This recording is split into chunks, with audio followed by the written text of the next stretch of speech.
estudios de género, el placer y el deseo sexual de la mujer se ha invisibilizado históricamente. Hoy nos preguntamos si la salud sexual femenina es importante o es tomada en cuenta por nuestra sociedad. Escríbanos a @DID7.3 y en nuestra página en Facebook. Soy Violeta Reaño, bienvenidos a Debate y Diálogo.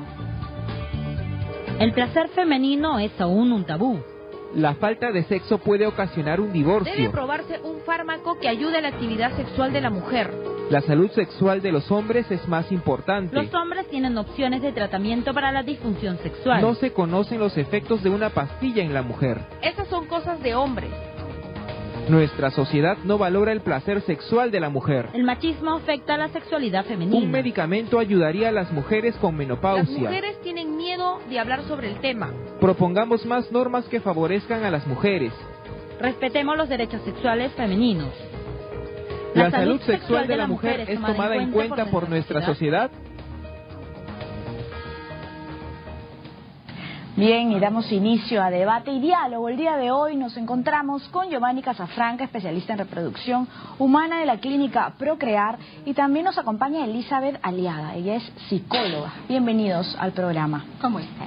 Bien, presentamos una pregunta, ¿no? Si la salud sexual de la mujer es importante o es tomada en cuenta para nuestra sociedad. ¿Qué nos dice Elizabeth Aliaga? Bueno, yo te diría que normalmente la sexualidad de la mujer todavía no es muy tomada en cuenta. Porque se piensan, que existen muchos mitos todavía frente a la sexualidad femenina, ¿no? Muchas mujeres en este siglo todavía piensan que la menstruación es un desfogue sexual, ¿no? Lamentablemente, sabemos que no es así, pero lo piensan. No Además, ha iniciado su actividad sexual, ¿no? Con alguna chica, nos causa extrañeza. Pero a la mujer, a los 20 años, no llama la atención, no se espera, pues bueno, ¿no? Que no inicie su actividad sexual todavía, ¿no? O al varón se le, mientras más experiencia sexual tiene, es mejor visto. En cambio, una mujer, mientras más experiencia sexual tiene, yo me pregunto, ¿es bien vista? O a veces como que eso intimida muchas veces a los varones, porque en el momento de la relación sexual y de la relación de pareja, comienzan a compararse con el otro, ¿no? A compararse. ¿Cómo fue? ¿Estuve mejor que tu anterior? Entonces, y vienen los celos y viene la desconfianza, ¿no? Entonces, eso nos da todavía cabida a pensar que definitivamente hay diferencias en las relaciones sexuales, porque hay diferencias, como tú muy bien lo mencionaste, en las relaciones de género, ¿verdad? Vamos a consultarle al doctor Giovanni Casafranca si existen mitos sobre la sexualidad femenina, como lo ha mencionado la doctora Elizabeth Aliaga. Bueno, definitivamente hay un sinfín de mitos en lo que es la sexualidad femenina, relacionados con la menstruación, como mencionaba la licenciada. Se habla mucho, ¿no? La mujer que no menstrua, lo primero que uno puede pensar es que la menstruación se va a la cabeza, le dicen, ¿no? Se te va a la cabeza, te vas a volver loca si no menstruas. Inclusive eso está relacionado con los métodos anticonceptivos que nosotros los ginecólogos muchas veces tenemos que adaptarnos un poco también a la idiosincrasia de la mujer, ¿no? Métodos anticonceptivos hay un montón y va a depender mucho de la cultura en la cual estamos. Te doy un ejemplo, en Brasil o en Europa muchas mujeres optan por métodos anticonceptivos que no las hagan menstruar, porque para la mujer pues es incómodo todos los meses estar con la menstruación. Entonces hay métodos anticonceptivos que te cortan la menstruación, y eso no quiere decir pues de que la sangre se te va a ir a la cabeza o se va a ir a alguna otra parte, sino que simplemente el endometrio, que es la piel que cubre el útero por dentro, simplemente no se va a engrosar, no se va a inflamar, no se va a desprender y no va a haber sangrado. Sin embargo, acá, una mujer cuando quiere un método anticonceptivo, no digo todas, pero estamos hablando de forma general, para una mujer es muy importante acá en la cultura peruana o latina, me diría yo también, es muy importante ver su menstruación, ¿no? Para la mujer la menstruación es signo de fertilidad, ¿no? Y una mujer se siente mujer cuando menstrua, ¿no? Entonces ella es importante que tenga un método anticonceptivo que le ayude a menstruar, ¿no? Y que le haga ver su menstruación, ¿no? Y de igual manera, si nosotros seguimos con el tema de la salud reproductiva, también, ¿qué es lo que uno ve frecuentemente en la consulta, ¿no? Una pareja, cuando no puede conseguir un embarazo, siempre la principal culpable de la infertilidad es la mujer. Cuando hay una consulta y viene con el esposo, muchas veces el esposo dice, doctor, vengo porque mi esposa es infértil. ¿no? Y nosotros como ginecólogos hablamos de una pareja infértil, porque la infertilidad puede ser de la mujer, puede ser del varón o puede ser de los dos. Claro, eso ya, ¿no?, lo determinan los estudios. Y eso obviamente ya va a depender. Entonces definitivamente, o sea, la mujer está marginada en muchos aspectos. O sea, nosotros como ginecólogos que evaluamos la salud de la mujer, no solamente es la salud física, no es solamente que no tenga infecciones o que no tenga quistes o que no tenga tumores, sino que a mí como ginecólogo me importa que esa mujer tenga una salud sexual adecuada, que tenga una salud psicológica, salud de familia adecuada, porque todo eso engloba, la mujer es un ente. Ya más adelante vamos a ver que inclusive este tema de los medicamentos que uno tiene que utilizar en la mujer es un ser muy complejo, ¿no? Tanto psicológicamente como físicamente. Doctor, así como hay hombres y mujeres infértiles, ¿por qué no se habla de la disfunción sexual femenina, como sí se habla abiertamente de la disfunción sexual masculina? Bueno, hay trastornos que se han descrito, ¿no? Como por ejemplo lo que es el trastorno del deseo sexual hipoactivo, ¿no? Que es un poco el tema que vamos a conversar, donde es un trastorno del deseo sexual, que es muy diferente en el caso del varón. O sea, en el caso del varón, el problema casi siempre, hablamos de un problema de una disfunción eréctil, ¿no? O sea, el varón no puede tener una erección, que es un problema un poco físico por falta de irrigación y de aporte sanguíneo al pene.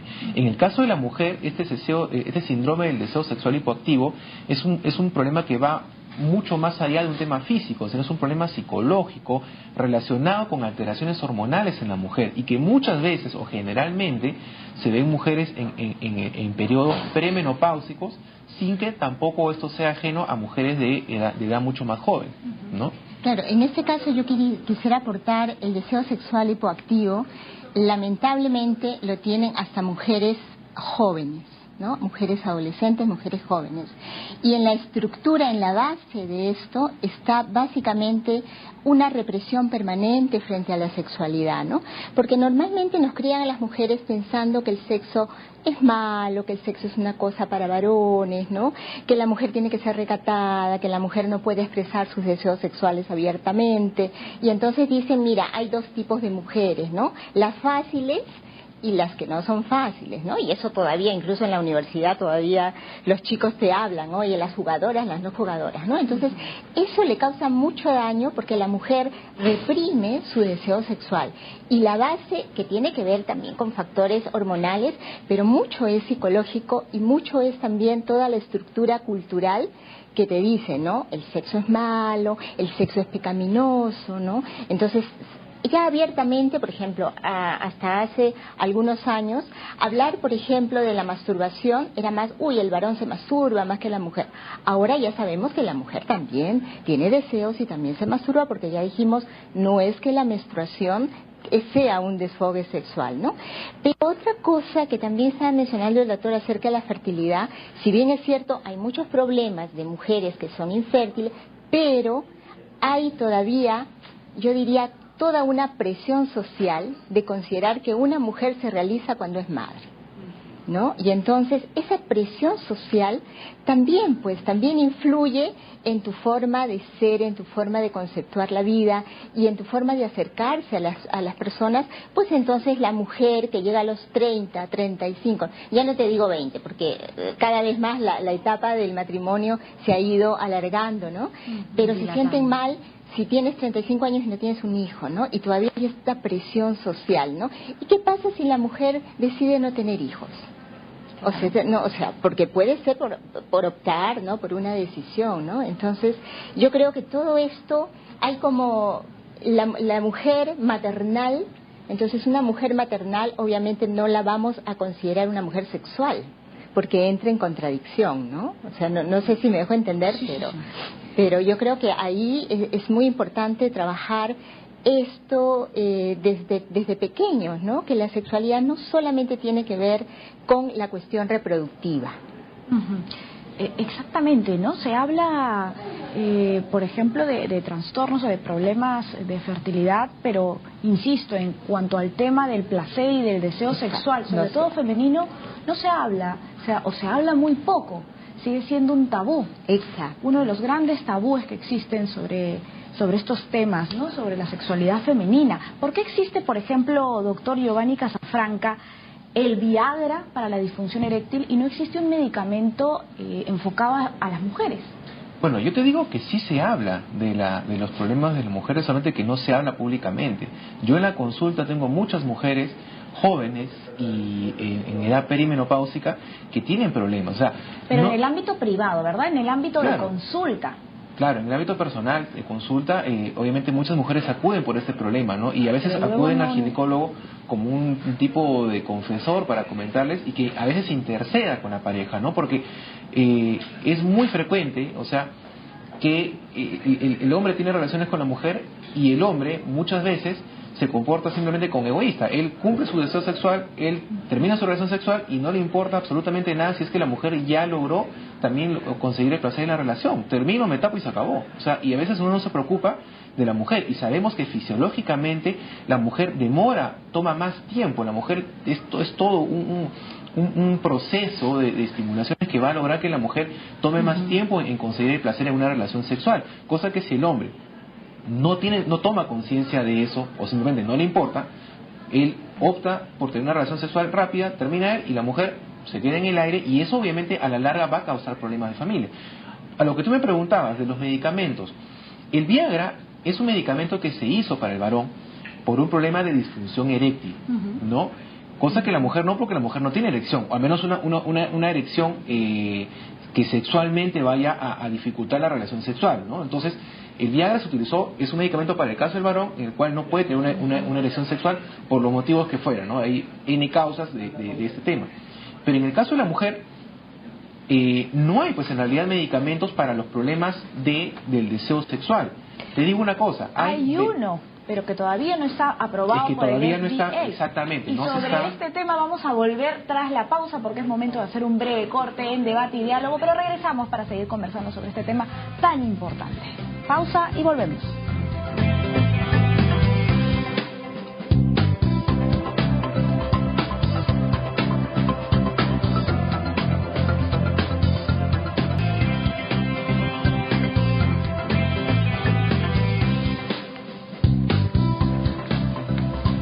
Volvemos con debate y diálogo. Nos acompañan el día de hoy Giovanni Casafranca, especialista en reproducción humana de la clínica Procrear, y la psicóloga Elizabeth Aliaga. Bien, nos quedamos antes de la pausa conversando sobre un medicamento que aún no ha sido aprobado en Estados Unidos por la Administración Food and Drug Administration de los Estados Unidos, porque han puesto ciertos requerimientos y algunos dicen una valla mucho más alta que la que consideraron para el Viagra, para aceptar el Viagra que se utiliza en la disfunción eréctil. De eso estábamos hablando antes de la pausa y durante la pausa.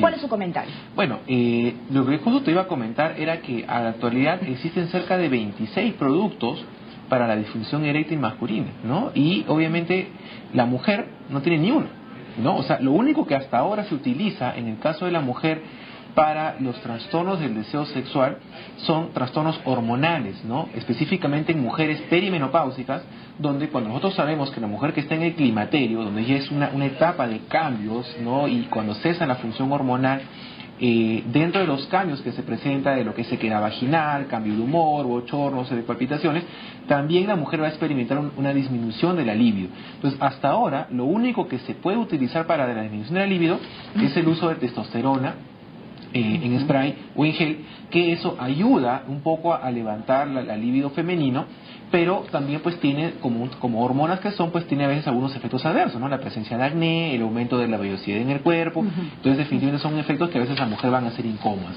Entonces, actualmente hay un producto que es el Flibaserin, ¿no? Que todavía no se está comercializando. Es un producto que está aún por ser aprobado por la FDA, que es el ente administrador de los medicamentos. Y este Flibaserin es un medicamento que actúa completamente diferente a lo que es el Viagra, ¿no? Es ha sido mal llamado el Viagra femenino, pero no tiene pues la función de un Viagra, ¿no? Si lo queremos hacer la comparación con este medicamento, ¿no? ¿Qué le parece si, para seguir profundizando en este tema, vamos a presentar un informe especial que hemos preparado, que nuestro equipo de producción ha preparado, y continuamos con la conversación? Adelante. Hasta ahora el tratamiento para las mujeres con disfunción sexual ha sido un tabú, ya que solamente se habla de los hombres que, llegando a una edad, tienen una disfunción sexual baja. Pero a partir de ahora, la frigidez femenina puede ser cosa del pasado, un fármaco llamado flibanserin, que originalmente fue diseñado como antidepresivo, sorprendió a los investigadores de la Universidad de Carolina del Norte, en Estados Unidos, cuando comenzó a mostrar un incremento en el apetito sexual de las mujeres. Un estudio realizado donde participaron 2.000 mujeres en Estados Unidos, Canadá y Europa, financiado por la compañía farmacéutica Boehringer Ingelheim, dio como resultado que quienes tomaron 100 miligramos diarios para su bajo apetito sexual informaron de una mejora significativa, sintiéndose más satisfechas. El denominado Viagra femenino ingresaría al mercado latinoamericano en el 2016. Esta pastilla, que buscará estimular el apetito sexual, promete sanear un problema que perjudica a millones de mujeres en el mundo. La presidenta de la Organización Nacional por las Mujeres, Terry O'Neill, afirma que vivimos en una cultura que ha rebajado históricamente la importancia del placer y deseo sexual de las mujeres, poniéndola por debajo de los hombres, situación que espera mejore con los años. Bien, Elizabeth Aliaga. Yo quisiera primero decir, la periodista mencionó frigidez. Normalmente hablábamos de la frigidez femenina, ¿no? Pero actualmente sabemos que no existe esa palabra, ¿no? Como tal, que es peyorativa. Más bien, tenemos que hablar de trastornos de la función sexual en la mujer, sea por falta de deseo sexual, sea por la incapacidad de llegar al orgasmo, que se llama la anorgasmia, entonces que es muy frecuente en la mujer y que generalmente ocurre no solamente por la represión sexual, sino también porque hay un desconocimiento de su funcionamiento sexual, ¿no? Entonces, tanto el hombre como la mujer no conocen el funcionamiento sexual de la mujer, ¿no? Entonces piensa el varón que solamente la mujer va a llegar al orgasmo con el coito, y no es así. Sabemos que solamente aproximadamente un 30% de mujeres en el mundo llegan al orgasmo vía coital. La mayoría de las mujeres llegan al orgasmo con la estimulación del clítoris. Se refiere a la penetración. Claro, o sea, vía coital me refiero a la penetración, y la estimulación del clítoris no necesariamente estoy hablando con la penetración, ¿no? Con la penetración, antes de la penetración, después de la penetración, no sé, ¿no? Entonces es una cuestión, por eso que es tan importante, y las mujeres reportan que el juego previo es mucho más importante muchas veces que la misma penetración, porque a veces las mujeres demoran en excitarse, demoran o ahí se queda vaginal, y entonces puede producir cierta fricción o dolor durante el mismo coito, ¿no? Entonces, en este caso, bueno, esa era una aclaración, que no existe mujer frígida, sino que hay problemas en la disfunción, en la función sexual de la mujer, y básicamente por desconocimiento. Obviamente, yo concuerdo con lo que dice el doctor, de que no deberíamos llamar Viagra, ¿no? No es un Viagra, no es la misma función, y es más difícil, pues, estimular, o sea, la sexualidad de la mujer es más compleja que la sexualidad del varón. Y digamos, por todos estos prejuicios, preconceptos, porque todavía es un tabú, porque la mujer no se conoce, porque la mujer no sabe bien de su funcionamiento, porque el varón tampoco conoce mucho de los deseos de la mujer, y porque todo está centrado en lo genital y en el coito, es decir, en la penetración. Y entonces piensa que si no hay penetración, no hay sexualidad. Para eso está el diálogo también en las parejas. Claro, pero no existe comunicación sexual. O sea, la pareja habla de los hijos, de lo que te gusta, no te gusta, de lo que comemos, no comemos, ¿no? Pero no hablan de su vida íntima, no habla de lo que le gusta o no le gusta en su vida íntima. Entonces, una pastillita, no podemos medicalizar definitivamente la sexualidad femenina, porque si bien es cierto, efectivamente estos estudios demuestran que sí, que ha habido un incremento en mujeres premenopáusicas, es que se ha hecho el estudio, ¿no? Pero al tomar placebo, yo creo que sí se requiere un mayor estudio, porque al tomar placebo, es decir, cualquier otra pastilla que no tiene el mismo efecto, que no tiene los mismos componentes, que no tiene componentes en realidad, también se encontró que había un incremento. No tan significativo como el otro, pero obviamente la Federación de Drogas y Alimentos supongo que dice, no, pues me tienes que constatar que efectivamente esta pastilla sí funciona incrementando el deseo sexual, pero en las premenopáusicas, ¿no? O sea, la premenopausia es que dura 3, 4 años antes de que ya llegue la llamada menopausia, que es pues cuando cesa la menstruación completamente por un año, ¿verdad? Claro, un año ya que no tenga. Ahora, usted comenta algo importante, ¿no? La FDA, que es la Administración de Medicamentos y Alimentos en Estados Unidos, dice que ellos no han comprobado su efectividad, ¿no? Y que por eso no está aceptado, no puede salir al mercado. Sin embargo, distintos colectivos de mujeres aseguran que en realidad la FDA lo que está haciendo es poner una valla muy alta en cuanto a estándares de salud y que no hacen, por ejemplo, con la medicación de varones, y dejan entrever que en realidad para la FDA la salud sexual de la mujer no es tan importante como la del hombre. El Viagra, por ejemplo, actúa mejorando la irrigación del órgano sexual masculino, pero este medicamento, que genérico se llama Flibanserin, afectaría una parte diferente del cuerpo, en el caso de la mujer. Claro. El cerebro. El cerebro. Lo que pasa es que en realidad, que yo recuerde, en el 2010 apareció más o menos, ¿no?, este medicamento estudiado para la depresión. Entonces, que encontraron que más bien para la depresión en sí no hacía mucho efecto, pero sí mujeres reportaban que había un incremento del deseo sexual. Entonces es ahí que otra industria farmacéutica comenzó a probarlo específicamente para eso, ¿no? Yo supongo, sí, es cierto que todavía existe mucho prejuicio frente al deseo, a la sexualidad de la mujer, pero además de los prejuicios, creo que es tan compleja como o sea, no es tan fácil como decir, bueno, logro la erección y entonces ayudo con una pastilla para mejorar esta erección y para que haya eyaculación. O sea, no es tan fácil en la mujer, ¿no? Porque es más complejo. O sea, la mujer puede llegar a un nivel de excitación muy alta y de pronto puede bajarse, porque se recordó que su pareja le engañó. Entonces, ¿no? En ese momento él se queda y entonces el coito se vuelve doloroso. ¿Quién podría concentrarse, digo yo, si está pensando? Bueno, si la pareja le ha engañado, o falta comunicación, ¿no?, también en esa entonces, por eso, y mira, tantos prejuicios y mitos, ¿no? Como que decir, todo se soluciona en la cama, ¿no? O sea, si tenemos un problema de pareja, todo lo solucionamos en la cama, y no es así. ¿Qué dice el doctor Giovanni Casafranca? Bueno, definitivamente, en el caso de estos medicamentos, o sea, no es tan sencillo pues en el hombre, ¿no? O sea, el problema del varón es un problema práctico, ¿no? O sea, los hombres somos prácticos: excitación, erección, relación sexual y se acabó, ¿no? Entonces, y si tú solucionas el problema de la erección, ya está solucionado el problema en el caso del varón. La mujer no, o sea, la mujer es un ser complejo, psicológicamente, es un mar de hormonas que interactúan de forma coordinada, y que eso van a repercutir en el cuerpo de la mujer. Entonces, lo primero que tenemos que entender es que definitivamente, o sea, una pastilla no es la panacea, ¿correcto? O sea, hay que entender sobre todo qué es este medicamento, ¿no? Porque, o sea, si uno, en el informe, por ejemplo, mencionaban que la toma de 100 miligramos de este medicamento va a hacer que la mujer ya recupere su vida sexual, su deseo sexual.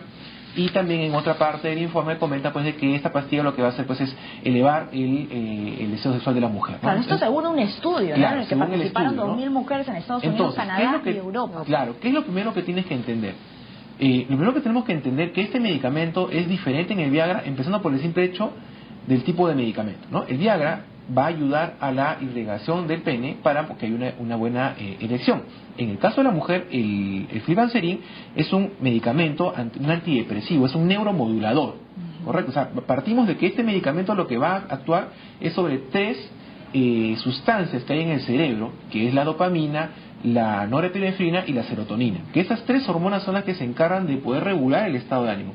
La serotonina es una hormona que se encarga de frenarnos a nosotros, ¿no? O sea, de cohibir a la persona, es un modulador social, ¿no? El que hace que si tú ves una persona en la calle y te gusta, no hagas pues como un perrito que te lo vas a tirar encima. O sea, la serotonina le va a decir al ser humano, no, estás en la calle, es un medio que no debes hacerlo eso. Eso va a ser la serotonina. La dopamina y la norepinefrina son las que van a actuar justamente sobre la estimulación a diferentes niveles. Específicamente en el deseo sexual es la que va a estimular y la que va a favorecer la excitación y el estímulo en la mujer. Entonces, este Flibanserin lo que va a hacer es justamente frenar un poquito la serotonina, o sea, la inhibidora la va a parar un poquito, y va a hacer que la dopamina y la norepinefrina te relaje un poco más y te despierte un poco más ese deseo sexual.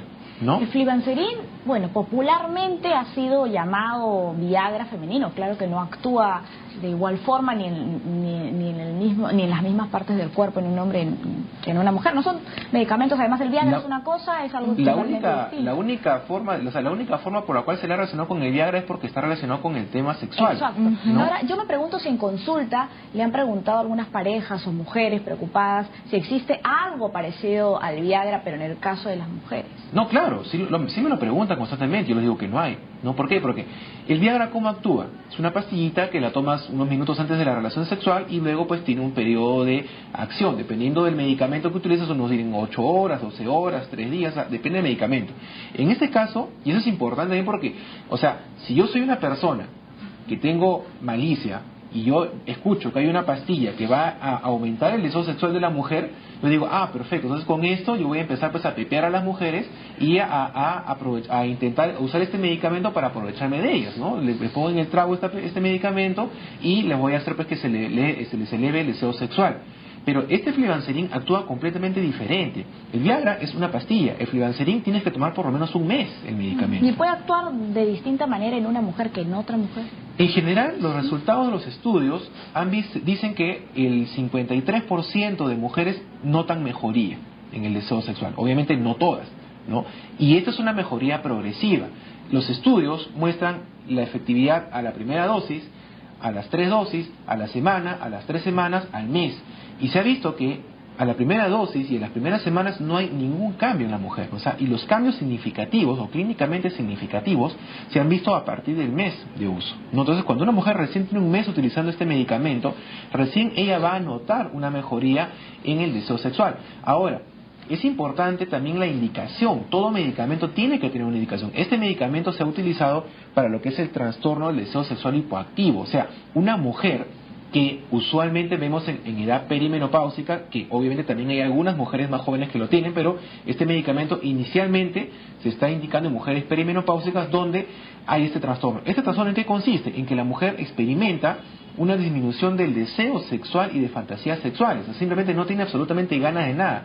No lo quiere buscar al esposo, ni siquiera piensa en tener relaciones sexuales, ¿no? Claro. Entonces, es un problema... Habiendo antes tenido una vida sexual plena, claro. Deseo, ¿no? Que es la diferencia de mujeres que nunca en su vida han tenido deseo. Claro, ¿cómo afecta esta disfunción sexual a las mujeres?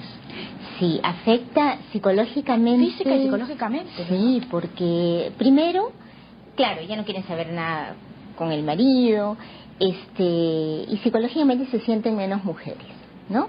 Porque entonces dice, ni con el deseo sexual puedo tener ganas de tener relaciones sexuales, porque miren, en consulta muchas veces te dicen, yo tengo ganas, tengo relaciones sexuales con mi pareja, ¿no? Me penetra, pero no llego al orgasmo. Pero las mujeres te dicen, no importa, mira, porque él sí llega y él se siente satisfecho y yo lo hice feliz. Y yo me escarapela el cuerpo cuando escucho eso, ¿no? Porque estamos pensando en él, claro, en el otro. Pierde su satisfacción. Exacto, ¿no? Entonces uno en consulta tiene que trabajar su propia satisfacción, ¿no? Si bien es cierto, es muy bueno dar la satisfacción al otro, pero también tengo que aprender yo misma a tener mi propia satisfacción, ¿no? Y por eso yo decía al comienzo, ¿no? Que es bien difícil porque todo se canaliza y se centra en la penetración, en el coito y en satisfacer a la pareja, ¿no? Entonces, desde esa perspectiva, psicológicamente, pues, la mujer, obviamente, muchas veces, le es más fácil postergar y le es más fácil ser mejor madre, mejor profesional, o sea, canalizar sus experiencias en otras cosas que le hagan feliz y pueden seguir su vida, ¿ok? Pero en el varón no ocurriría eso. En el varón, si tiene una disfunción eréctil, ¡ay, pobrecito! O sea, todo su mundo se le cayó, ¿no? O sea, no quiero menospreciar el papel del varón, pero muchas veces lo sexual influye tanto en su vida que no puede ser un buen profesional, no puede ser un buen padre de familia, etcétera, ¿no? Entonces, en este caso, la sexualidad de la mujer también pasa, ¿no? Por lo menos los profesionales que trabajamos con mujeres, tenemos que hacer tomar conciencia de que la mujer tiene derecho al placer sexual, tiene derecho a disfrutar de una vida sexual satisfactoria, plena, que te va a permitir además el desarrollo de tu personalidad, ¿no? Qué bueno que comiencen a probarse y experimentarse medicamentos que te contribuyen, que ayudan específicamente, ¿no? Pero que no solucionan el problema de fondo, como decía, que es que puedo tener deseo, pero ¿qué pasa? Y me incrementa el deseo, pero no llego al orgasmo. Entonces, ¿no? Yo puedo decir, sí, pues mejoro en algo mi performance sexual, pero todavía no llego a una satisfacción sexual adecuada. En este caso sería bueno una terapia de pareja. Exacto, una terapia individual. Terapia individual, terapia de pareja, pero también mucho creo que contribuye comenzar a desmistificar muchos mitos que tenemos frente a la sexualidad, ¿verdad? Frente a la mujer, mujer madre, mujer esposa, mujer trabajadora, pero no la consideramos mujer erótica, sexual, profesional y trabajadora toda a la vez, ¿no? Sino separamos muchas veces ese papel. Bien, nos vamos a una pausa en debate y diálogo, pero regresamos con Ana.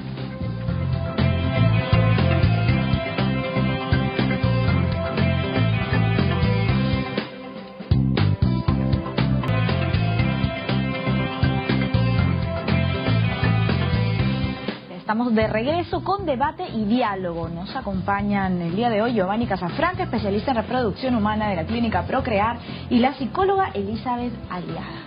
Bien, antes de iniciar este bloque vamos a presentarles una breve encuesta. Adelante. Pero ahorita que estoy en este país que son más machistas que otras cosas, más piensan en ellos que en una mujer. Pero si hay eso, pues en buena hora, ¿no crees? No creo que el machismo predomina el machismo hoy en día. Como dice el dicho, la mujer hasta cuando muera, ¿no? Y el hombre hasta cuando pueda. Poco. Es una sociedad todavía machista, entonces yo creo que sí se debe tener en consideración.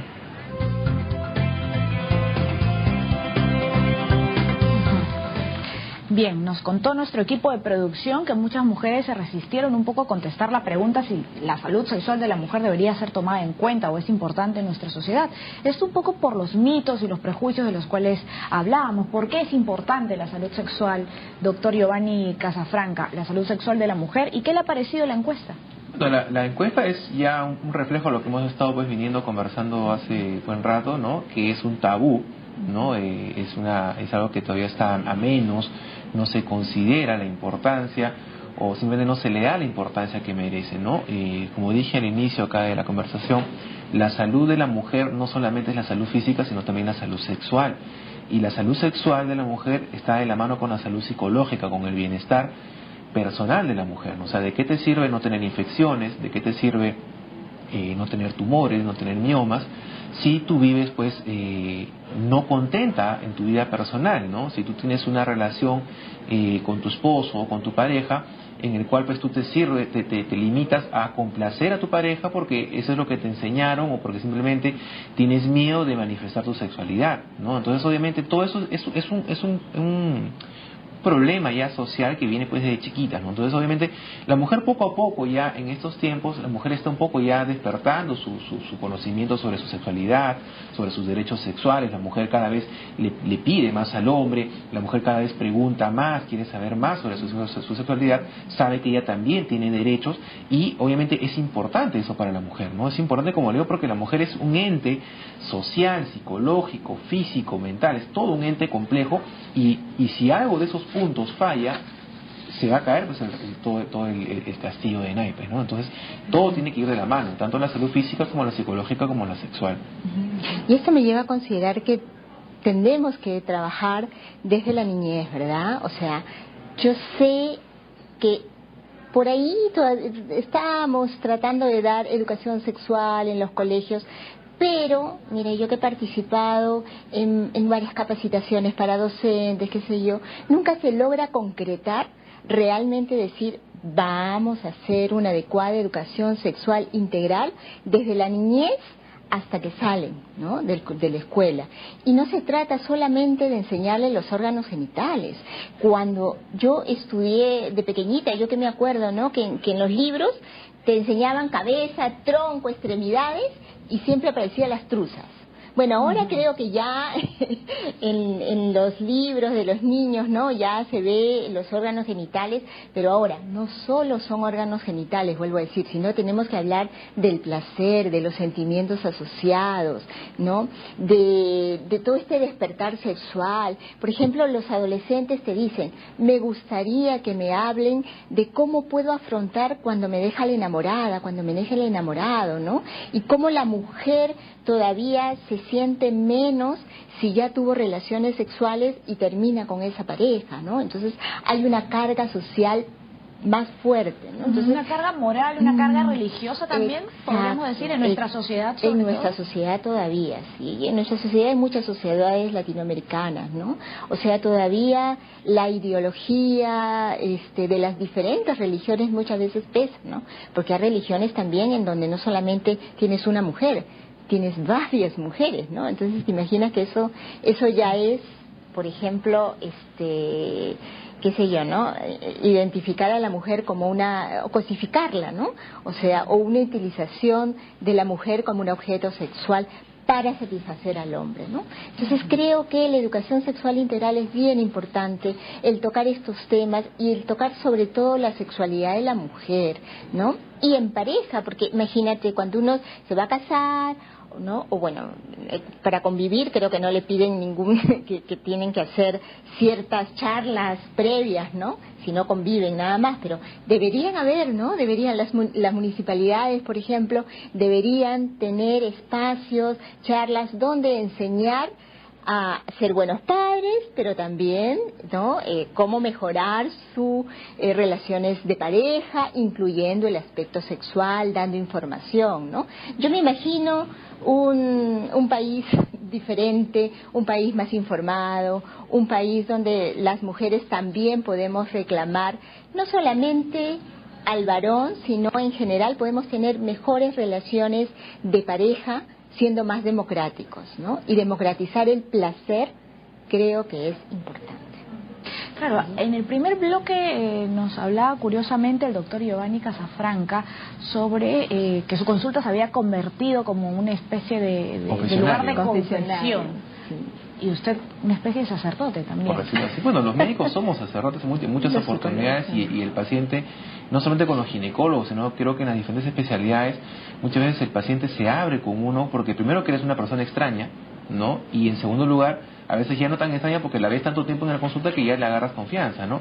Pero sí, o sea, en la consulta ginecológica muchas mujeres vienen, y mujeres jóvenes y mujeres perimenopáusicas, vienen consultando por trastornos de la sexualidad. Y es importante sobre todo esto, y sobre todo que también nosotros sepamos derivar también en su debido momento a la paciente, porque los trastornos de la sexualidad, como dijo la doctora, son múltiples, ¿no? O sea, es muy diferente una mujer que tenga un trastorno del deseo hipoactivo sexual que aquella mujer que tiene un problema de vaginismo, ¿no? O una mujer que tiene un trastorno depresivo, ¿no? O sea, son problemas que hay muchos problemas psicológicos y médicos que van a afectar la sexualidad de la mujer, y obviamente no todos ellos van a ser solucionados con este medicamento.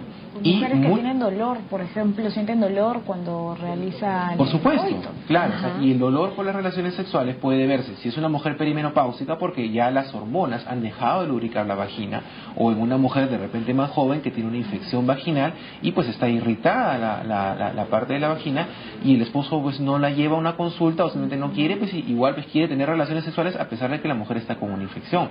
Entonces es importante que el médico pues sepa orientar a la paciente y a la pareja, ¿no? A los dos, en caso de que la mujer pues tenga pareja, para que pueda disfrutar su vida sexual. Algo importante que era un poco retomando el tema de la salud sexual. Desgraciadamente, dentro del machismo o dentro de la sociedad, dentro también de índoles religiosos, como comentabas tú, muchas veces el querer dar educación sexual a un hombre o a una mujer, a un joven, el querer darle preservativos o el querer darle anticonceptivos a una mujer, es tomado como favorecer la promiscuidad, ¿no? Y eso es algo que muchas veces he escuchado. Y en el caso de el tratamiento, y uno de los puntos en contra de algunos grupos para este medicamento del trastorno hipoactivo en las mujeres perimenopáusicas, es que dicen que no, que la mujer, pues es natural que la mujer cuando llega a la menopausia, pues ya es un proceso y acaba y ya no tiene que tener relaciones. O sea, es algo que para algunos grupos que es simplemente, pues ya llegó la menopausia, se te va el deseo, asume nomás, ¿no? Y obviamente no importa lo que la mujer quiera tener, si es que ella desea o no continuar con su vida sexual plena, ¿no? Y dicen pues de que esto es un tratamiento o es un medicamento que es antinatural, ¿no? Que va a romper el orden natural de las cosas, en el cual la mujer deja de menstruar y la mujer pues ya va a presentar una desaparición del deseo sexual y se acabó. O sea, es lo más egoísta pues que uno puede decir, ¿no? Claro. Entonces, y eso no lo digo yo, o sea, eso lo dicen grupos, no de una persona, sino organizaciones, ONGs, como siempre hay pro y en contra para cualquier situación, ¿no? Grupos conservadores, ¿no? Que te dicen, y volvemos a lo que estábamos conversando al comienzo, que la sexualidad está ligada netamente a la reproducción. Y la sexualidad es para que la mujer se reproduzca. Por ende, cuando acaba su vida reproductiva, acabó la sexualidad de la mujer, cosa que es absolutamente falso y va en contra de sus propios derechos, ¿no? Derechos sexuales, incluso derechos personales, ¿no? Porque tenemos derecho a gozar nuestra sexualidad desde que nacemos hasta que nos morimos. Doctora Elizabeth Aliaga, quiero aprovechar para hacerle una pregunta que ya nos han hecho en el Twitter. Nos dice Alberto Choque, ¿considera que existe igualdad de género en el Perú? No existe igualdad de género. A ver, no solo en nuestro país, ¿no? No es solo en nuestro país. En el mundo. Exacto, ¿no? Ya desde el concepto que decimos que existe machismo, todavía vivimos en una sociedad que privilegia el ser varón, ¿no? Entonces, el hecho que se privilegie ser varón, no solo en aspectos de sexualidad, sino en aspectos profesionales, en aspectos políticos, o sea, es cierto, la mujer está llegando a más posiciones, está llegando al Congreso, está llegando a la política, pero siempre le cuesta más a la mujer llegar por ser mujer que por ser varón. Por el solo hecho de ser mujer. Por el solo hecho de ser mujer, y porque muchas veces sufre de acoso sexual, muchas veces tiene que pagar esos favores, ¿no? De alguna forma. Entonces todavía hay inequidades de género. Es decir, desde pequeñito, ¿no? Desde la mamá, por ejemplo, que dice, mira, mi hijo varón, bueno, ya, que aprenda a cocinar, pero por ahí está, no, pero la mujercita, a ella se le encarga a lavar, cocinar, planchar, cuidar a los hermanos, ¿no? Entonces desde pequeñitos estamos, si vemos que a la mujer le tenemos que dar menos comida, al varón más comida, primero se le sirve al varón, ¿no? Son pequeñas cositas que uno va viendo, incluso tú encuentras cuando las parejas recién se casan y la suegra dice, oye, esta mujer tiene que saberle cocinar a mi hijo, tiene que aprender a cocinar como yo le cocinaba, ¿no? Entonces te das cuenta que estamos en una sociedad en donde todavía existen estas inequidades de género. Otra pregunta, tenemos a Vanessa Chacaliasa 856 y consulta, ¿qué consecuencias tendría consumir el llamado Viagra femenino? Pregunta para Giovanni Casafranca. Bueno, uno de los efectos adversos que se han encontrado como todo medicamento, lo que se ha visto es que puede haber un poco de mareo, puede haber un poco de insomnio, puede haber un poco de sequedad de boca, ¿no? Son los tres efectos adversos principales que se han presentado. Que lo tienen otros medicamentos, ¿verdad? Sí, lo puede tener.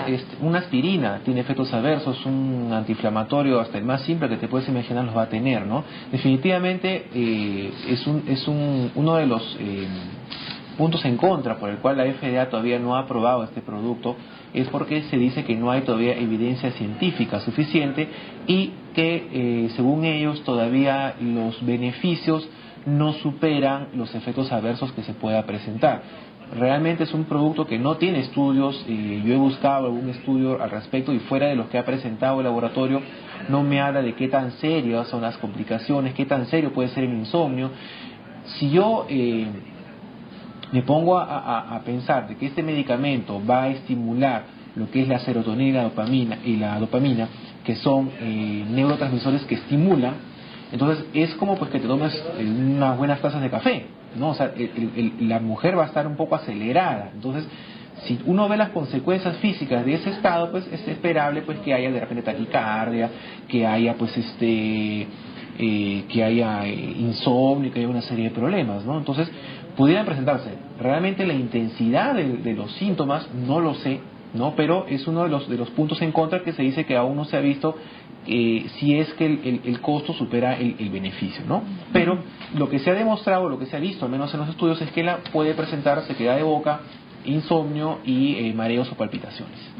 Como tú decías que presenta cualquier otro medicamento, ¿no? Pero además yo supongo que por haberse comenzado con el hecho de que este es un antidepresivo inicial, entonces por ahí también creo que yo alguna vez escuché en un congreso de ginecobstetricia decir que muchos ginecólogos recetaban simplemente antidepresivos y que a la mujer se le subía el deseo sexual, ¿no? Entonces, pero no todos los antidepresivos producen ese efecto, más bien hay antidepresivos que bajan el deseo sexual, ¿no? Claro. Entonces yo asumo que hay todavía una controversia porque por ser este tema que inicialmente inició como un producto para la depresión.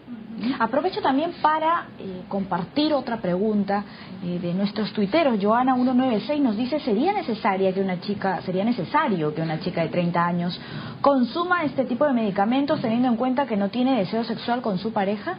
¿Qué le parece, doctora? Podría ser, ¿no? Pero habría que ver 30 años, mira, esto está más probado en mujeres premenopáusicas, pero más bien ahí habría que ver cuáles son las razones por las que no tiene deseo sexual. ¿Cuadro de estrés puede ser? Puede ser un cuadro de depresión, porque la depresión, el estrés, la ansiedad, ¿no?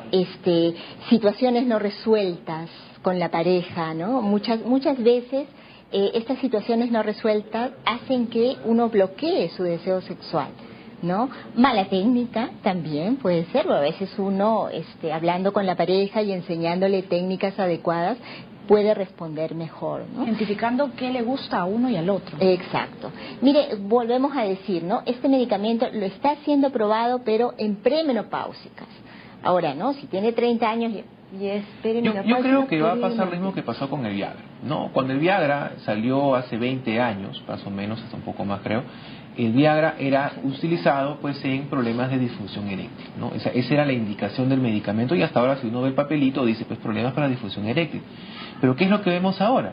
Que el Viagra ya no lo usan solamente varones con disfunción eréctil, varones que quieren mejorar su performance sexual o varones que tienen pues una actividad o una carga de trabajo muy fuerte y que pues llegan a su casa cansados y de repente pues quieren cumplir su rol sexual con la mujer porque bueno, él ha conversado con su mujer y su mujer pues también quiere tener una vida sexual plena y el esposo dice, bueno, yo vengo cansado del trabajo y a veces dentro de los factores que afectan una erección pues está el cansancio, está el estrés, está la falta de sueño. Entonces este medicamento pues ya no es que el varón puede tener una erección, pero en este caso lo está utilizando para mejorar su desempeño sexual por un tema muy aparte. Un momento íntimo con la pareja. Exactamente. ¿No? Yo creo que este medicamento que inicialmente está indicado para mujeres premenopáusicas que tienen este trastorno, porque es importante poner énfasis que es que para tener un tratamiento adecuado con este producto, lo primero es tener un diagnóstico adecuado.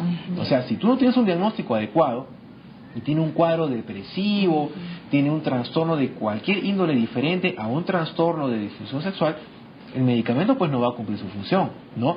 Entonces, igual, de repente acá un par de años, este medicamento que estaba indicado en mujeres perimenopáusicas, si tomamos en cuenta que va a estimular, pues la mujer de 20 años va a tener igual la misma serotonina, la misma norepinefrina, la misma dopamina que una mujer de 40. Entonces, si tienes acá un par de años una mujer de 30 que por algún motivo puede presentar el trastorno, porque ese trastorno no es exclusivo de mujeres de esta edad perimenopáusica, pues si se hace el diagnóstico adecuado, si se le deriva al especialista, el especialista ha descartado ya todos los demás problemas, porque una cosa es que tú vengas un día cansado de trabajo y no ese día pues no tienes ganas de tener relaciones con tu novio, y otra cosa diferente que tú pues hayas perdido por completo el deseo sexual. Entonces, una mujer joven a la cual se le hayan descartado ya otras causas de disfunción sexual y se llega a un diagnóstico que efectivamente es ese trastorno, entonces también pues será una paciente tributaria para que pueda utilizar el medicamento. Entonces, es simplemente el uso adecuado en el momento adecuado para el paciente. Listo, ¿no?